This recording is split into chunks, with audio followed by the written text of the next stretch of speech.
There's no B in it. Supposedly. Sometimes people mean to say should have, but they say should of. Now, it can sound that way when you're saying it, but if you're writing it, better proofread.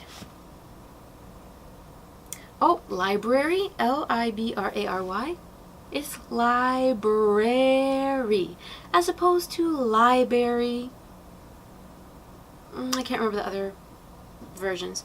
Also, the word voila, like ta-da.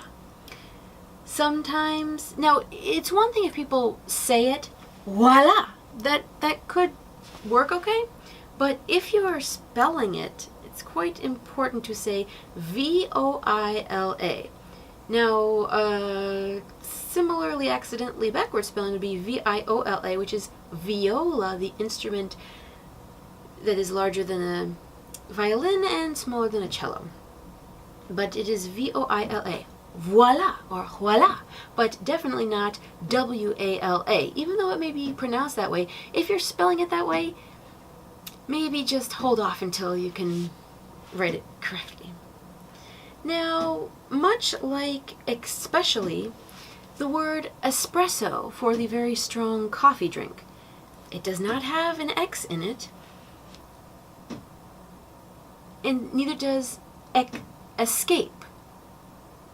There's no X, so no escape, espresso. And one of the oldest I first started noticing, ask. Definitely not ax if you mean to ask someone something. If you were to ax someone, you might then be tried for murder, because that would be taking a tool that is used to chop down trees and presumably injuring someone with it. But if you ask someone something, A-S-K, you are inquiring of them, versus A-X-E, that one does have an X, and therefore you would put the X in it, ax.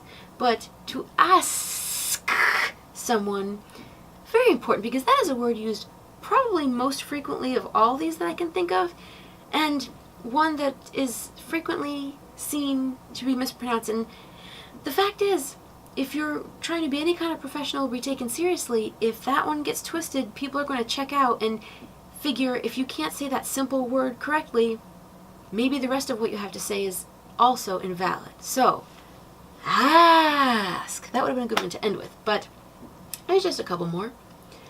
Frustrated. It's not frustrated, and it's not frustrated. There's no L in it, and the R is pretty relevant. I recall hearing someone, I think with a PhD, say frustrated, and of course they repeated it, as people often tend to do. And I was a little bit surprised to hear that, because she didn't have an accent otherwise, and she was in kind of a rather educated group and in an area where there were many professor-type people. I think she might have been a professor. But yet said frustrated, slowly enough where it wasn't that speed made one not hear the R. And interestingly, another person who I remember hearing say frustrated also said eccentric. So last on the list that I can take note of for today, the word nuclear. Occasionally these days we are talking about nuclear power and nuclear weapons. It is spelled N-U-C-L-E-A-R. So we've got new and then the actual word clear. So you could just say new clear, although many would say nuclear, but this one is often mispronounced as nuclear or nuclear. That one's kind of easy to spot and kind of can't be excused by saying it fast, because even if you say nuclear, it's definitely not nuclear. So that's one to watch out for, but that's my list for now. But again, if you start with one, make sure it's ask. Ask your friend if they've ever heard you say ask in a different way, such as ax. And then maybe ask them to point out to you when you've said ask correctly, and also point out when you might still slip into ax.